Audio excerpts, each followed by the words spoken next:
Defense News. It's proudly sponsored by Navy Federal Credit Union. If you're a member of our nation's armed forces, the Department of Defense, or if your family is, we'd be proud to serve you too. On this edition of Defense News Weekly, we're at the 3rd Annual Defense News Conference, hearing about the future of America's militaries from the leaders shaping it. We'll look at changes coming to the Army and Air Force, as well as hear one top official's thoughts on aircraft carriers. With in-depth interviews, up-close video, and leading analysis. This is Defense News Weekly.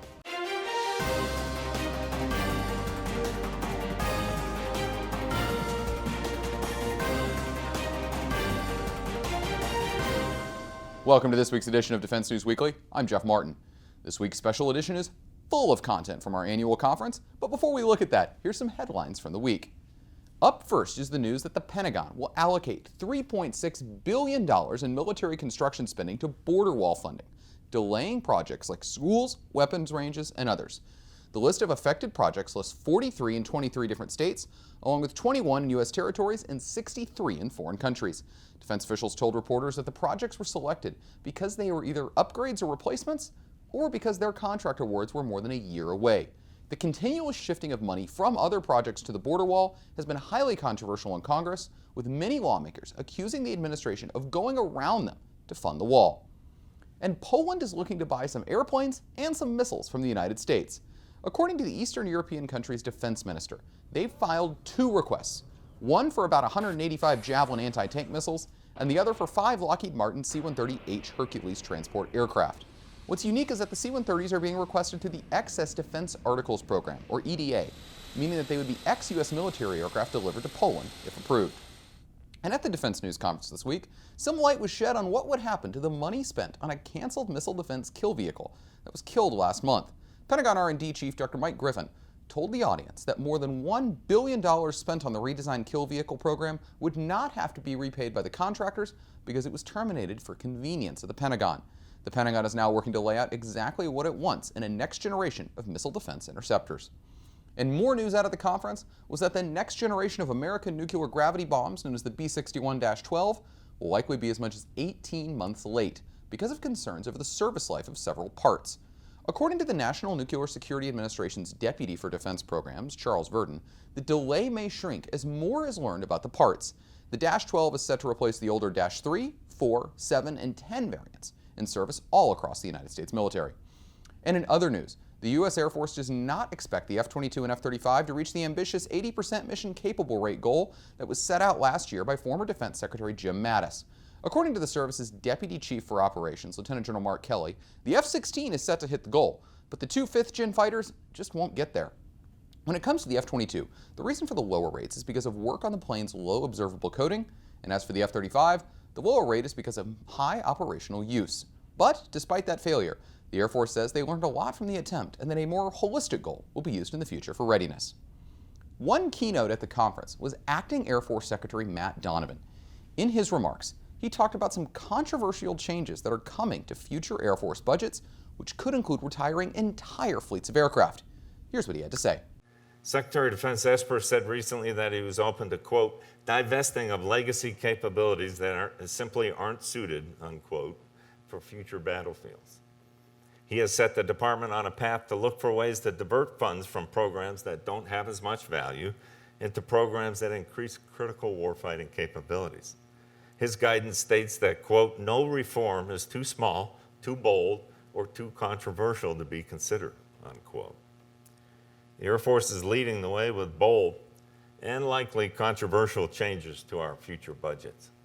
We need to shift funding and allegiance from legacy programs we can no longer afford due to their incompatibility with future battlefields, and into the capabilities and systems the nation requires for victory. There's no way around it. Our Air Force, as it exists today, is not guaranteed to prevail in the scenario I presented.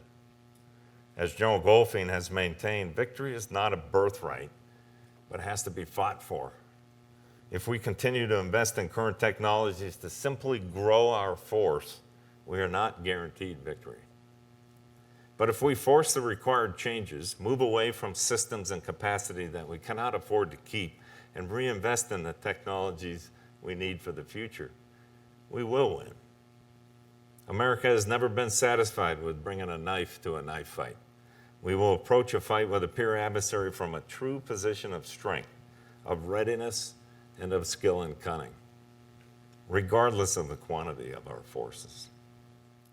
Later on in the day, during a panel of Air Force leaders, Valerie Encena was able to get some more details about those planned budget changes. Here's what she learned. The National Defense Strategy tells us we've got to focus on that high-end fight, on that near-peer competitor, which means we have to divest some of the old to get to the new. So what I would say is what we have done is we've looked at, as force designers, what it takes to fight and win, to compete, deter, and win, as the National Defense Strategy tells us. We've looked at 4 major areas where we're going to make our investments that we need to get after things that we think are very important for that type of fight. One is multi-domain command and control, and I think we talked a little bit about that. Space, number 2, generating combat power, number 3, and logistics under attack, number 4. And so what I can say based on where we are in the budget process right now, we can't get too specific based on where we are with the budget with the Office of Secretary of Defense and where we are in that process of give and take, is that we are focused on those 4 areas. You will see that our investment is moving towards those 4 areas, and we think those 4 areas move the needle. Valerie, what's been shocking to me is just how much hard work the Air Force puts into its sustainment programs. It's not part of the acquisition portfolio you see. Right? You tend to see the development and production, but a lot of our programs are in sustainment long past the original design life. We're even kicking around this idea that there needs to be a milestone past D, like milestone E, where the program is truly elderly, and we're having to do Herculean tasks to keep airplanes flying that should have been retired a long time ago. If you're thinking about competing against a peer, you should be prevalent in design. You want to be a cutting-edge Air Force working on the pediatric side of the hospital, not the geriatric side. And so if we want to be cutting edge, right, we've got to get where the typical Air Force program is in design. And when we set a design life, we mean it. And we retire the program when it hits it. So programs need to have an IOC date where they go operational, and they need to have an expiration date where they leave, because if we haven't built a better system by then, we're not competing over the long term against the threats that we face. One controversy in defense circles right now is aircraft carriers. How many of them? Should we even have them? And so on. So during his keynote at the Defense News Conference, Dr. Michael Griffin, the Pentagon's R&D chief, laid out his views on the topic. The technological edge that the United States has been able to produce and maintain, beginning with World War II and throughout the Cold War, has in fact been determinative. So how do we maintain that overmatch? Well, first of all, we have to keep what we have. There's a lot of strategic debate that one finds about, our carriers obsolete and various things, are fighters obsolete. Well, no, they're not. Our carrier fleet, our Navy, our submarine fleet, our aircraft, our space assets are, in fact, determinative. They do provide an overmatch in the sea and air and space domains, and were we to cede these things or to fail to continue to support them, we would be ceding ground to our adversaries that we cannot afford to do. But our adversaries know and understand these assets. They know how we fight. They know what we do in war. They've watched us for decades. And they are developing, have developed countermeasures. I invite any of you to look up carrier killer on Google, and you'll find reference to the Chinese DF-26. And President Putin has been on television discussing his hypersonic cruise missile that he hopes to field. So these are people who have ambitions to go after and remove from the conflict or any potential conflict those assets upon which we've depended for many decades now. So while we can't give up on those things, we have to look to the future. We have to ask ourselves penetrating questions. Questions such as, with the Chinese having, I'll just say in an unclassified forum, literally thousands of conventional strike assets, capable of going for thousands of kilometers and impacting precisely. With the Chinese having those assets, which do you think would be, if you just ask yourself a question, propose a thought experiment, which do you think the Chinese leadership would fear more? I'll make up a number. 2,000 conventional strike missiles possessed by the United States and its allies in the Western Pacific and capable of ranging Chinese targets, or one new carrier? Because those two things cost about the same amount of money. To keep up to date with all of our coverage, be sure to visit our Facebook, Twitter, and LinkedIn pages. Also, be sure to add us on Apple's News app and other platforms for the latest updates. And when we come back, we'll sit down with the Army's new leadership to find out what changes lie in store. Acting Secretary Ryan McCarthy and new Chief of Staff General James McConville are no strangers to leading the Army from their past roles. But now that they're on top of the service, they sat down with Jen Judson at the Defense News Conference to shed a little light on their priorities. Here's a look at what they had to say.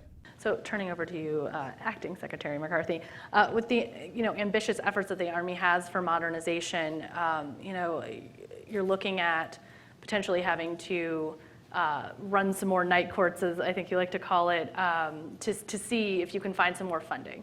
And you've done that the last 2 years, but you're going to have to do it, in the out years here. And we're looking at, basically flat budgets. So are there any rocks left to turn over here? You've already picked all the low-hanging fruit. So what are you hoping to look at in the out years in terms of finding more funding? So when we conducted the series of night courts, if you will, in night court, the Army staff has a sense of humor. We had the then Secretary Esper, General Milley, General McConville, myself sat at the end of the table, and our staff, our Army commands, they would come in and they have to propose their projects, every line item within the budget. These four judges, if you will, sat at the end of the table would yes or no. So they had fun with it because we were in conference rooms for about 100 hours together over the course of a summer, and they dubbed it Night Court. So Night Court will continue, and Night Court's gone prime time with Secretary Esper down the hall in OSD. So it's necessary it's necessary for the department to find as much trade space within that 700, and now with the deal on the table, 738, 741 for the 20 and 21 budgets, to find every penny we can to finance our ambition. And every investment program has divestiture. We did this not only in the 18 and 19 budgets and 20, but we also did it for the out-year profile. So when we laid the funding in that supports specifically the modernization program in this case, that we laid that in across those future years defense programs. So from 20 to 24, we're looking at now from the 21 to 25, what are the choices that have to be made? Now, a lot of these experiments that the cross-functional teams are running, like the ones you might probably heard from Wally Rugen, who was on the stage before, they've been successful. So as we continue to go down the development pipe, they're going to come back with the overall requirement of we will need X numbers of these systems to lay in across our formations. So as you can go down the path, that volume will increase. You'll have to buy tranches of capability, 12, 100, 1,000, as we start to lay those in to the formations and you start to test them out at scale and then scale them out over time. That will cost more money. So when you look at where are the opportunities, there is more opportunity in the budget, but you have to make choices. Divestiture. Legacy systems that we have enjoyed for decades that have performed for us in combat operations going on 18 years now, straight, just in this generation. Some of them will have to make choices, and some will have to go away. Is Night Court going to be something that you see institutionalized permanently as just part of the cycle every year? Yeah, Night Court's kind of like working out. You got to get up, you got to get after it. It's hard, it wears you out. You think, boy, it's a lot easier just staying in bed. But it's necessary to keep the institution strong.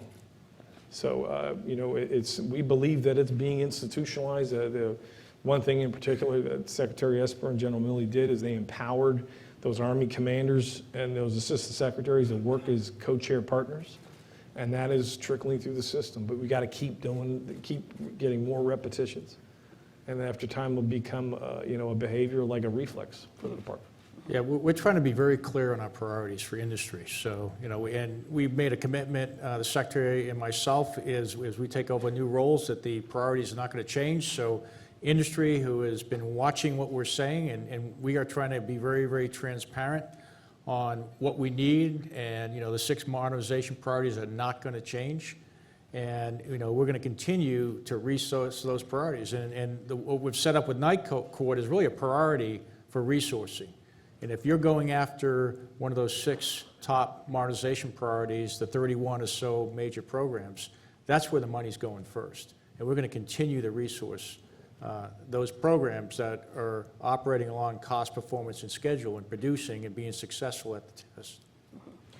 Now, obviously, the priorities right now are untouchable, but do you envision or see any potential for course correction, now that you are in charge? Is there anything that you would change in terms of the path that you're on when it comes to modernization? Well, I think we feel very comfortable with the path we have. And, the world situation could change, but right now those modernization priorities were built on the National Defense Strategy, and we have done a lot of experimentation on even on the classified side, and that kind of reinforces where we're going. Now, if we get something that changes, the situation changes, then we won't fall in love with the plan. We'll go ahead and execute what makes sense.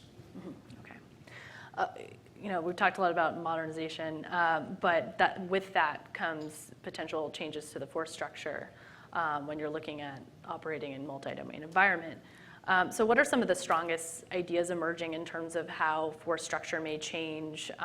What is the Army considering?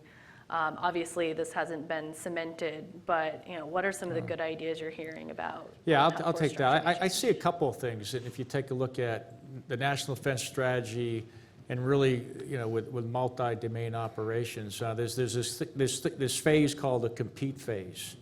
And as we look at competition, we see that below the level of armed conflict. And so we see domains that we may operate in that don't get to armed conflict. So as we start to look at an organization, we don't know what the final organization can be, but the multi-domain task force, that will have intelligence, information, cyber, electronic warfare, and space capability that will allow us to conduct operations that are actually below the level of armed conflict. We're also bringing into the force long-range precision fires, from hypersonics to precision strike missiles, which is going to give us a lethal capability that will allow us, first of all, to deter any adversaries, but it's also going to give us the capability to counter some anti-access area denial systems that are being set up in some potential areas of the world that we may have to deal with. Don't go away, as we'll be sitting down with the head of Army Futures Command. Stay tuned. On this week's Money Minute, Navy Federal Credit Union personal finance expert Brian Parker offers his latest tips. A recent survey from the Federal Reserve found that almost 40% of American adults wouldn't be able to cover a $400 emergency that they could quickly pay off. Now, whether it's a natural disaster that hits your duty station or you get injured during a training exercise, it's important to build a nest egg so that you and your family are well prepared. The financial recovery process can seem overwhelming, but with these simple tips, you can make it through. First, honestly assess your financial situation and create a plan to manage your income, expenses, and debt. And determine whether you're eligible for any disaster relief funds from the federal, state, or local government. Next, it's time to rebuild that emergency fund. If that fund is dried up, you'll need to build that cushion again. Ideally, you want to have 3 to 6 months of living expenses set aside. Now start with small goals like 1 month of expenses and work your way up. And lastly, be patient. Disasters happen in the blink of an eye, but recovery takes time. With a financial plan in place, you'll be better prepared for the future. Thanks, Brian. We'll see you next time. To get more defense news coverage, be sure to visit our website at defensenews.com and subscribe to our Early Bird Brief, delivered to your inbox every weekday morning to get you ready to start the day. And don't go away, as we'll be sitting down with the head of Army Futures Command. General Mike Murray is now well entrenched as the leader of Army Futures Command. So at the Defense News Conference, he sat down with Jen Judson to talk about how the command is getting used to its new home in Austin, Texas. General Murray, you've been down in Austin for a year now, a little over a year now. Talk about the changes that, if I were to go down to Austin in a couple of weeks, what would I see now in terms of, what it looked like a year ago when you declared initial operational capability versus full operational capability? Well, one of the things, the footprint and the manning that we've got in Austin. I talk all the time about, I think it was July 9th in 2018, the Army declared initial operation and really said Austin was the location with 13 people on the ground. Now, when I got there in August, we had in the University of Texas Systems building. So it's always been a very non-traditional headquarters. I mean, it is smack downtown Austin, so it's not like any other Army installation. As a matter of fact, it's not an installation. We had maybe 5 or 6 rooms on the 15th floor. So if you come down now from a facility standpoint, we have the entire 15th floor, and we have built out the half of the 19th floor that at the activation ceremony was just a concrete slab with concrete pillars with a very, very capable and robust capability on the 19th floor. So facilities-wise, and then manning, we've gone from 13. We're up over 300 now in terms of permanent employees. And so the manning is good. And then I really think what you see, the biggest change is our ability to execute the mission that we've been given by the Army. Talk about how you're letting Austin know that you are there. I know that there was talk about having a storefront or something to kind of attract maybe small businesses or venture capitalists or whoever may be interested in talking to you, might notice you from the street, for instance. What are some of the ways that you're getting noticed? So I think the Army Applications Lab is probably the outreach that we have. It's located in a incubator hub, and it's populated by a lot of startups.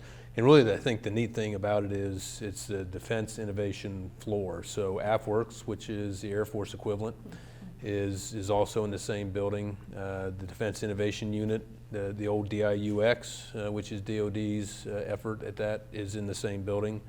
And then NGA has a presence, and I'm trying to work on SOCOM, which has SOFWorks, to establish a presence in Austin as well. So I think the flow is there, and I think the most important thing is not so much them reaching out to us, but us reaching out with the problems we're trying to solve. Because there are 1,000 really cool technologies out there, but if it doesn't solve a problem, and probably an important problem for the Army, then it's really neat, but it may not be relative to what we're trying to do. And so our ability to reach out to them and really, in very simple terms, describe the problems we're trying to solve is probably the most important thing we can do for the non-traditionals. Talk just a little bit more about what Army Applications Lab is doing for you. So it's that in terms of a place for a non-traditional, a startup, an entrepreneur, even an established business that's not traditionally worked with the defense industry can go to really introduce some of their concepts and their ideas.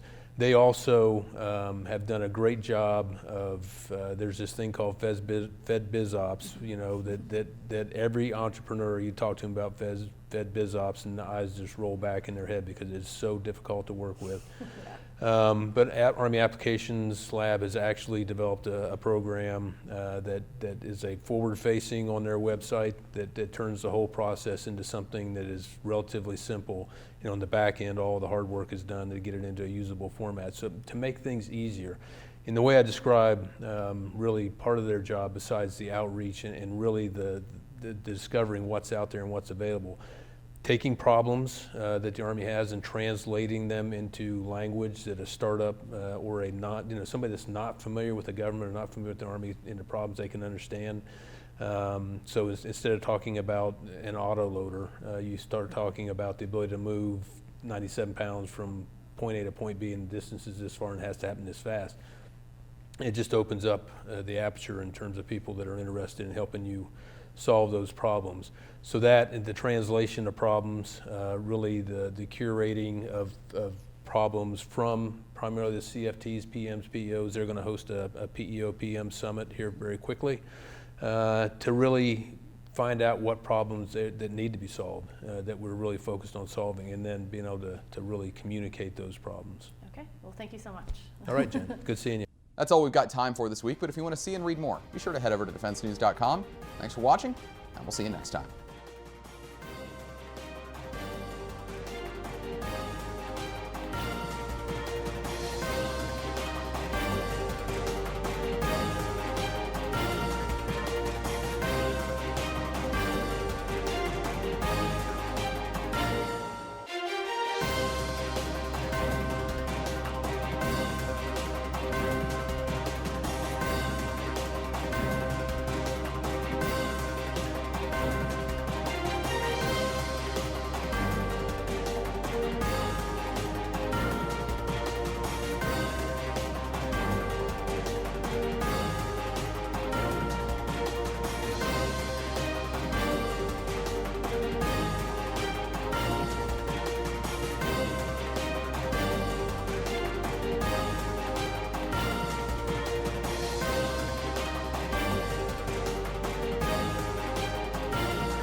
Defense News.